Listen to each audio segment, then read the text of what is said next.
Let's get started immediately with some stats so we get that baseline done, and then we will focus on the model that I use in corporate America, in corporate Europe, especially corporate Italy. So look at this. Obviously, when we get together in a nice way, humans and AI, we become very productive, right? However, when it comes to communication, it's a double-edged sword in the sense that, yes, we can be more productive with communication. We might have clearer communication in some occasions, and it's more efficient, obviously. However, in terms of emotional and social interaction, it just doesn't work. So we need to make sure that this part of our experiences can be certainly increased and appreciated more. Now, trust. What I have seen based on reading hundreds and hundreds of academic articles related to well-being and AI in the workplace is that trust is the most talked about or analyzed element. And let's see why. First of all, explainability. Are we clear why AI tells us to decide to do what we are supposed to be doing? Probably not. And so we need to start understanding the whys and the hows in a way that it's clear to us so that we can increase trust. So this is the baseline, okay? The second point is psychological safety. How many of us think that AI is more precise of us? Myself only? Okay. So with precision and with speed, we think we are the ones who make the most mistakes. And if we do, then we end up in feeling uncomfortable. We don't feel safe and secure, obviously. I mean, there is no question about it. Now, let's get to shared mental models. Our mind frame and the AI mind frame is not the same. Okay, so we think differently. We might end up coming up with the same decision and outcome, but we think very differently. So we need to work out a way to match those two mindsets. Otherwise, there's going to be friction. No other way. Okay, so let's go more specific. Over the last year, we doubled the use of it, and 15% of people believe that in the next 5 years they will be without a job because of AI. Okay, let's get started. Now, this becomes more significant, in my opinion. Tech adoption. Do we influence tech adoption at work? Yes or no? Because it doesn't look like we do. Only 12% do. So the other 88% feel they have little or no influence. And even this, how can you feel good at work if you feel that tech is going to take over and I have no control? In fact, when you have control, generally you feel satisfied, as you can see. And 71% of people say, oh, we should have more control. We should have more to say about tech adoption. So this is a big deal. Let's not forget it because we'll pick on it later. Now, this is even more important. 44% of companies have started integrating tech, AI in the workplace. Okay, great. But only 22% actually say that they have a plan. They have no plan. I understand that it's so fast, it's hard to have a plan. But my point is, myself as an employee, can you get me involved in this? Or, I'm going to be sitting on the sideline and then be just the passive receiver of what's going on. Because if that's the case, it's not going to work out for me. Then, I want, let me see. Okay, so 30% actually said that they have guidelines. Okay, great, wonderful. So we have policies and guidelines established. That helps. But we need more. So clearly, companies try to catch up faster than the teams working within the companies. Now, the adoption, and this is where trust comes to play. 3% of Americans believe that AI will be implemented responsibly. 3%. Now, the other 28% say they have some trust. All the others don't. So now, obviously, I feel scared. I don't know what the future holds. So these are issues we can solve. We don't have to say, okay, stop AI is not good for us. That's not the point. The point is, can we do it together? Can we work things together? Okay? So the issue here is not just, this change management thing. We are talking about re-engineering, okay? And we can do it consciously or unconsciously. It's up to us. And obviously, the human element has to be the core. Now, I hear a lot of burnout related to AI. In reality, even though we are faster, we are scaling and we have more precision, but the issue is that, if we don't feel psychological ownership of what we are doing and our contribution at work, then probably is not going to be sustainable in the long term. And roles, we are so confused because you keep adopting AI and you keep changing my roles. I don't know who I am anymore. And clearly, then I don't trust and I lack emotional connections. Now, I want to ask you a few questions. I'm not saying that these two elements that I'm going to ask you are mutually exclusive or are on this opposite ends of the spectrum, but I'm just asking you predictability or imagination, speed or meaning, scaling or connection, being efficient or being irreplaceable. Notice how you feel. And this is the point I'm asking you, what is more valuable? Because you see, we need leadership that still believes in values and acts based on values. Clear? Are you with me? Okay. So let's go straight to the model. So the F is rewrite the narrative. Now, what does it mean?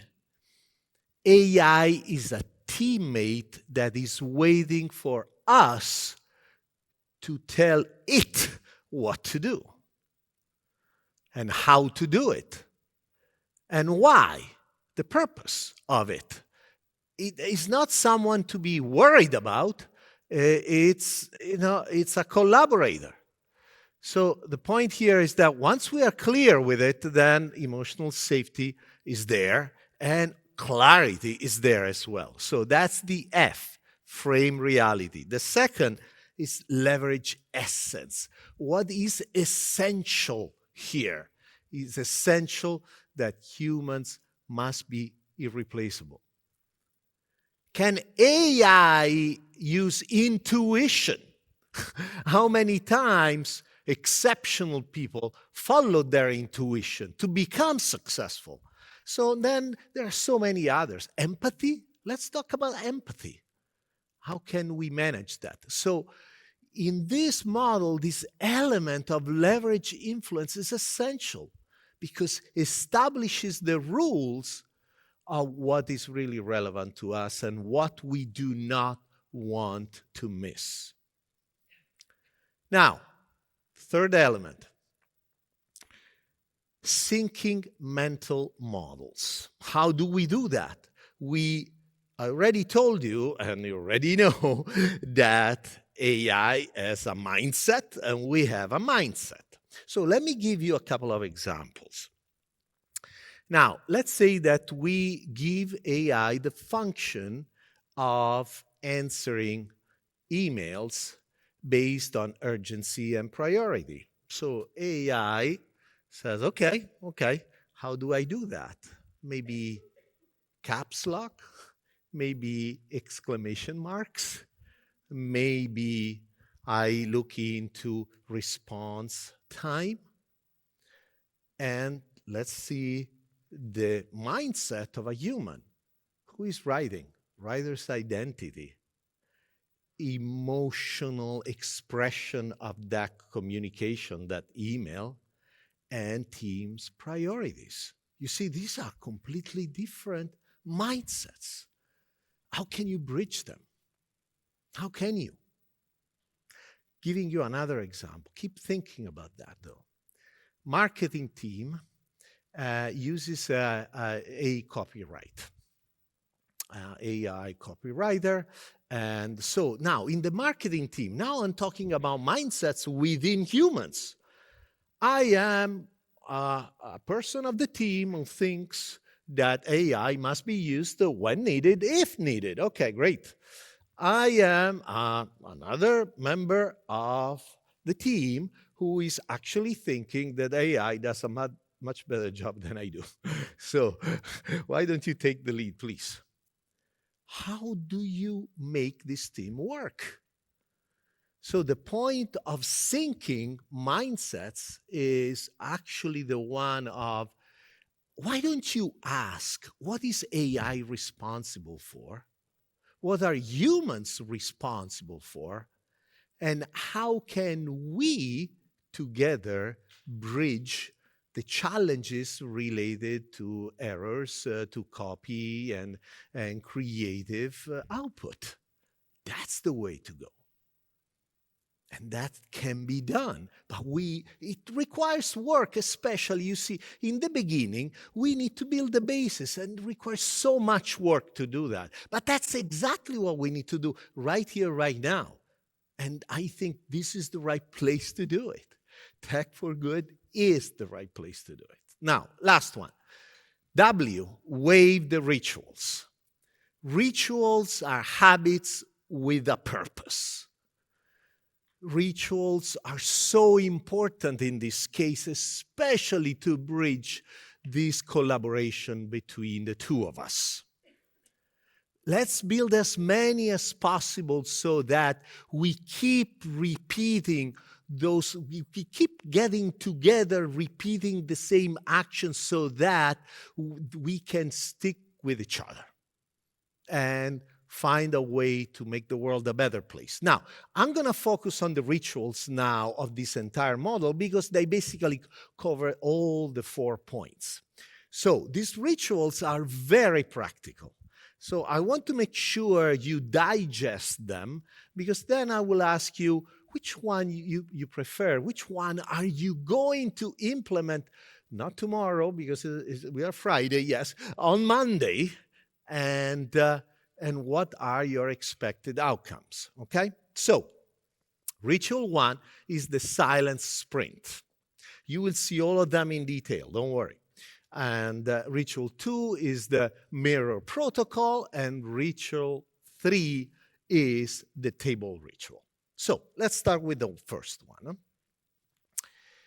This is the silent sprint. Fundamentally, what is it? Well, it's a 1 day of digital detox every quarter. I'm not asking you to do it daily. I'm asking you to do it once every quarter.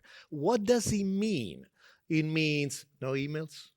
It means no Slack and no Teams, no systems to interact that are digital, and no asking AI for questions, for support, etc. What do we do instead? Well, finally, instead of relying only on output, can we rely on input? And so, first of all, silent walking meetings. What does it mean? We walk together. Look, this place will be wonderful.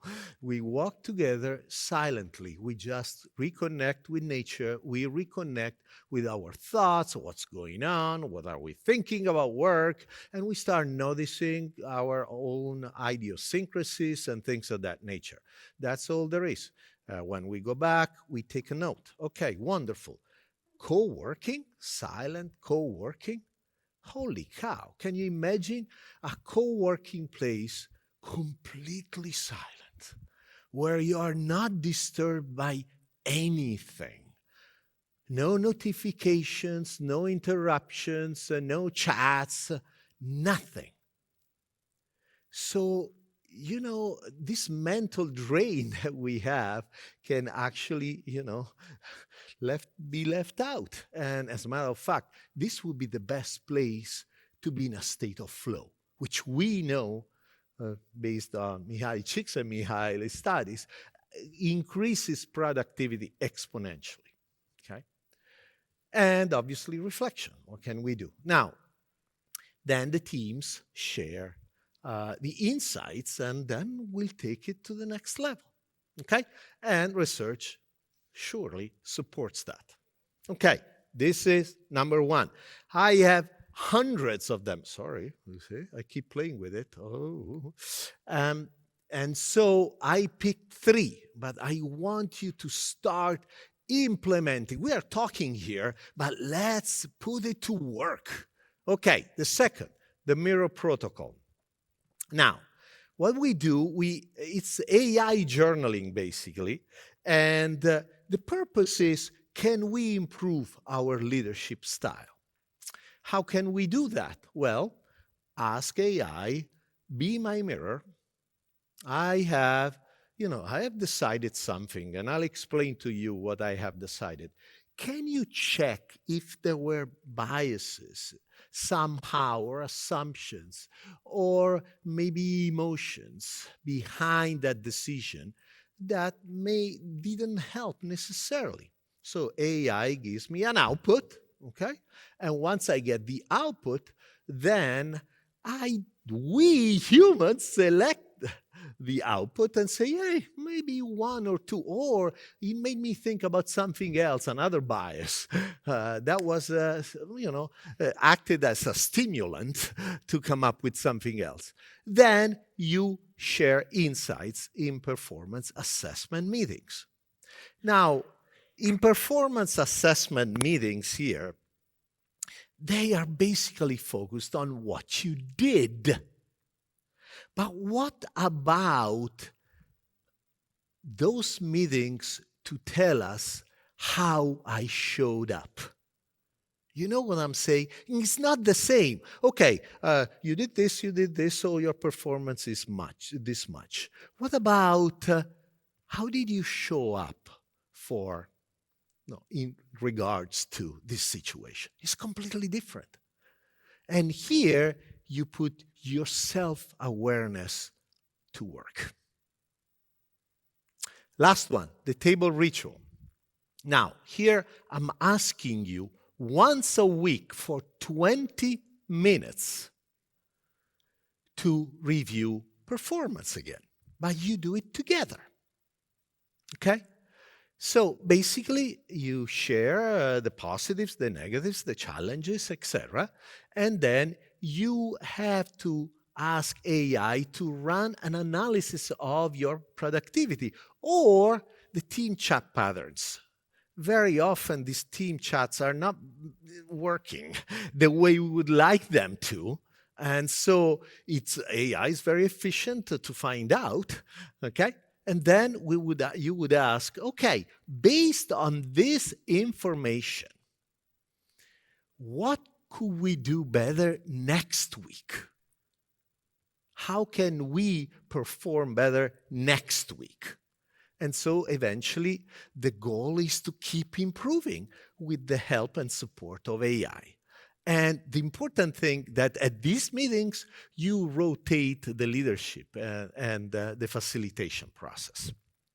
Okay, so just to put the entire thing together here, basically there are 3 steps, and our 3Ds are easy to learn and to remember. First, delete. We need to change our management or leadership identity. As we talked about earlier, we need to re-engineer, and the re-engineering has to be clear and human-focused. Second, you got to download the new rules. Okay? And third, you deploy. Deploy means implement. And how do you implement? Start working on rituals. Build a set of rituals that work. Because then really the rituals are the glue that will keep us together. So this is a question I always ask managers and leaders. What is the one element of your leadership that you think AI cannot replace or rewrite or replicate? Can you tell me? I want to hear it. What do they tell me? Huh? Intuition. Intention. Connection. Empathy. Culpability. Extravagance. I love that. They're all wrong. Oh, of course not. They're all right. Okay. That's exactly what. So you know it. I don't have to explain it to you, right? But this gives you some sort of awareness, though. So just at closing, please. I know you will not do it intentionally, but it could happen. Do not outsource humanity to AI. And so change the way you do business. And please do not let AI especially rewrite your culture, your values. And so take one insight of these 3 interventions, if you want, or rituals that we talked about today, and make sure that start as if it's so urgent that your people's future depends on it. Because in fact, it does. Thank you.